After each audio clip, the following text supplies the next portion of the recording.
বিসমিল্লাহির রহমানির রহিম। স্নাতক সম্মান প্রথম বর্ষে অধ্যয়নরত রাষ্ট্রবিজ্ঞান বিভাগের সকল শিক্ষার্থীদের বিজয় মাসের শুভেচ্ছা ও অভিনন্দন জানিয়ে আজকের অনলাইন ক্লাসে সংযুক্ত হচ্ছি। আমি আফরোজা বেগম, প্রভাষক, রাষ্ট্রবিজ্ঞান বিভাগ, সরকারি মীর ইসমাইল হোসেন কলেজ, রাজারহাট, কুড়িগ্রাম থেকে।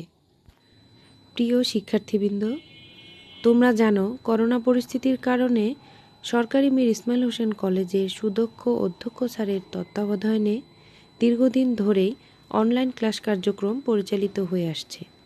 তো তারই ধারাবাহিকতায় আজ আমি অনার্স প্রথম বর্ষের লোক প্রশাসন পরিচিতি বিষয় থেকে খুবই গুরুত্বপূর্ণ একটি বিষয় নিয়ে তোমাদের সঙ্গে আলোচনা করব। আশা করি তোমরা ধৈর্য ধরে মনোযোগ সহকারে ক্লাসটি শেষ পর্যন্ত দেখবে। তো চলো দেখে নেওয়া যাক আজকের আলোচনার বিষয়বস্তু। শিক্ষার্থী বন্ধুরা, আজ তোমাদের অতি পরিচিত একটি বিষয়, তা হলো লোক প্রশাসনের পরিধি ও বিষয়বস্তু। এটি নিয়েই আলোচনা করব। অর্থাৎ লোক প্রশাসনের ব্যাপ্তিটা আসলে কতটুকু এবং এর অন্তর্নিহিত যে বিষয়গুলো রয়েছে, বিষয়বস্তুগুলো রয়েছে, সেই বিষয়বস্তুগুলো সম্পর্কে আজ আমরা পরিচিত হওয়ার চেষ্টা করব। বর্তমান যুগকে বলা হয় প্রশাসনিক রাষ্ট্রের যুগ। প্রশাসনের গভীরতাই রাষ্ট্রের উন্নয়ন ত্বরান্বিত করতে পারে। অর্থাৎ রাষ্ট্র বলতেই আমরা রাষ্ট্রের প্রশাসনকে বুঝি, সরকারকে বুঝি, আর সরকার বলতেই রাষ্ট্রের প্রশাসন বুঝে থাকি। কারণ প্রশাসন রাষ্ট্রের উদ্দেশ্য বাস্তবায়নে বিভিন্ন প্রকার কার্যাবলী পরিচালনা করে থাকে। তাই ধারাবাহিকভাবেই প্রশাসনের গুরুত্ব দিন দিন বেড়েই চলেছে। কাজের ব্যবস্থাপনাই হলো প্রশাসন। তাই জনগণের জন্য সেবা পরিকল্পনা, কর্মপন্থা বাস্তবায়ন ইত্যাদি প্রশাসনের অন্তর্ভুক্ত। অর্থাৎ জনগণের সেবায় প্রশাসন সর্বক্ষণ নিয়োজিত থাকে, বিভিন্ন কার্যাবলীও পরিচালনা করে থাকে। আচ্ছা, আবার দেখো, সরকার প্রণীত নীতি ও আইনসমূহের জনস্বার্থে বাস্তবায়ন এবং প্রয়োগের সম্মিলিত প্রচেষ্টাই হলো লোক প্রশাসন। অন্যভাবে বলতে গেলে রাষ্ট্রের সর্বোচ্চ সেবা জনগণের জন্য নিশ্চিত করতে রাজনীতিবিদগণের গৃহীত সিদ্ধান্তসমূহের বাস্তবায়নের প্রক্রিয়াও হলো লোক প্রশাসন। অর্থাৎ সরকার জনগণের স্বার্থে যে নীতিগুলো বা আইনগুলো বাস্তবায়ন করতে চায়, সেই চাওয়ার যে সম্মিলিত প্রচেষ্টা, তাই হলো লোক প্রশাসন। শিক্ষার্থীরা, এখন আমরা লোক প্রশাসনের পরিধি সম্পর্কে একটু জানব। লোক প্রশাসনের পরিধি, স্কোপ অফ পাবলিক অ্যাডমিনিস্ট্রেশন। লোক প্রশাসনের পরিধি সম্পর্কে স্বাভাবিকভাবেই ভিন্ন ভিন্ন লেখকগণ ভিন্ন ভিন্ন মত ব্যক্ত করেছেন। যারা অখণ্ডতাবাদী দৃষ্টিভঙ্গি অনুসরণ করেন, তাদের মতে লোক প্রশাসন কোনো সাধারণ উদ্দেশ্য সাধনের জন্য পরিচালিত সকল কার্যাবলীকেই অন্তর্ভুক্ত করেন। এ অর্থে ভিন্ন ধরনের অসংখ্য কার্যাবলী লোক প্রশাসনের পরিধিভুক্ত হবে, যেগুলোর মধ্যে সাধারণ উদ্দেশ্যের বন্ধন ছাড়া অন্য কোনো বন্ধন বা সংযোগ নেই। এই দৃষ্টিভঙ্গি অনুযায়ী কোনো সরকারি অফিসে সর্বোচ্চ পর্যায়ের অফিসারগণ কর্তৃক সম্পাদিত কার্যাবলীর পরিকল্পনার কাজ হতে শুরু করে অধস্তন কর্মচারী দ্বারা সম্পাদিত সকল কার্যাবলী লোক প্রশাসনের পরিধিভুক্ত হবে। সামগ্রিকভাবে লোক প্রশাসনের পরিধি আলোচনায় যে বিষয়গুলো দৃশ্যমান হয়, সেগুলো নিয়ে এখন একটু আলোচনা করব। অর্থ প্রশাসন। অর্থকে বাদ দিয়ে লোক প্রশাসনকে চিন্তা করা যায় না। কর ও বাজেট প্রশাসন লোক প্রশাসনের অন্তর্গত। সরকারি কর্মচারী প্রশাসন। প্রশাসন থাকলেই সরকারি কর্মচারী থাকবে। প্রশাসনিক ব্যবস্থাপনা। প্রশাসনিক যে ব্যবস্থাপনা, তাও এর অন্তর্ভুক্ত। পরিকল্পনা। আরেকটি গুরুত্বপূর্ণ বিষয় হচ্ছে প্রশাসনিক বাহিনী।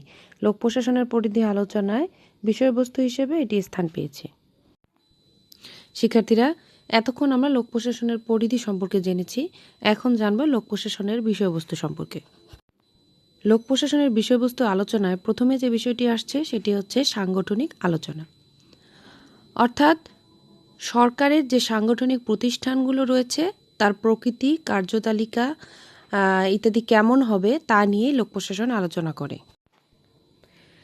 রাজনৈতিক ও প্রশাসনিক আলোচনা। এখানে প্রশাসন ও রাজনীতির মধ্যে খুব একটা পার্থক্য দেখা যায় না। এই দুইয়ের মধ্যে বাস্তব কার্যক্রম কি এবং কেমন হবে, এটি পর্যালোচনায় লোক প্রশাসনের অন্যতম একটি আলোচ্য বিষয়। আরেকটি গুরুত্বপূর্ণ বিষয় হচ্ছে অর্থ ব্যবস্থাপনা। অর্থ ছাড়া কোনো সংগঠন বা প্রশাসন চলতে পারে না। আর অর্থ প্রশাসন বা ব্যবস্থাপনার অর্থের যোগান, ব্যয়ের খাত নির্ধারণ করে প্রশাসনের কাজের গতিশীলতা আনয়ন করে। এজন্যই লোক প্রশাসন অত্যন্ত গুরুত্ব সহকারে অর্থ প্রশাসন এবং ব্যবস্থাপনা নিয়ে আলোচনা করে থাকে। আর লোক প্রশাসন এক্ষেত্রে কর প্রশাসন, বাজেট প্রশাসন, গণনা, হিসাব ইত্যাদি নিয়েও আলোচনা করে থাকে। কর্মচারী প্রশাসন। কর্মচারী ছাড়া কিন্তু লোক প্রশাসন আলোচনা অর্থহীন। কর্মচারী হলো লোক প্রশাসনের হাতিয়ার। তাই কর্মচারী প্রশাসন ব্যবস্থা কেমন হবে বা কেমন হওয়া উচিত তাও কিন্তু লোক প্রশাসন আলোচনা করে। প্রশাসনিক আইন। লোক প্রশাসনের বিষয়বস্তুর মধ্যে প্রশাসনিক আইন অত্যন্ত গুরুত্বপূর্ণ উপাদান। সাধারণভাবে লোক প্রশাসন সম্পর্কিত সকল আইনকেই প্রশাসনিক আইন বলা হয়ে থাকে। পরিকল্পনা অর্থাৎ প্ল্যানিং। লোক প্রশাসনের সাফল্য নির্ভর করে তার পরিকল্পনার যথার্থতা ও বাস্তবায়নের মধ্য দিয়ে। আর লোক প্রশাসন পরিকল্পনাকে অত্যাধিক গুরুত্ব সহকারে আলোচনা করে থাকে। সর্বশেষে যে বিষয়টি আসছে সেটি হলো প্রশাসনিক ব্যবস্থাপনা, অর্থাৎ শক্তিশালী ব্যবস্থাপনা ভালো ফলাফল নিয়ে আসে। আর পদ্ধতিগতভাবে কোনো কাজ সম্পাদন করাকে প্রশাসনিক ব্যবস্থাপনা বলে। প্রশাসনের কার্যক্রম থেকে সাফল্য পাওয়ার পথ দেখানোর জন্য লোক প্রশাসন প্রশাসনিক ব্যবস্থাপনাও আলোচনা করে থাকে। প্রিয় শিক্ষার্থীরা, এতক্ষণ লোক প্রশাসনের পরিধি ও বিষয়বস্তু আলোচনা থেকে আমরা যে জিনিসটি দেখতে পাচ্ছি তা হলো প্রশাসনের সাংগঠনিক যে ভিত্তি তা মজবুত করার উপায় নিয়ে কিন্তু লোক প্রশাসন আলোচনা করে। আবার দেখো কিভাবে কোন কর্মসূচি গ্রহণ করতে হবে বা তার পদ্ধতি বা কেমন হবে, কর পরিকল্পনা কেমন হবে, এগুলো নিয়েও কিন্তু লোক প্রশাসন আলোচনা করে। তাই লোক প্রশাসন তার অবস্থান সুসংগত করতে পারছে বলে আমরা আধুনিককালে এই লোক প্রশাসনের জয় জয়কার চারিদিকে দেখতে পাচ্ছি।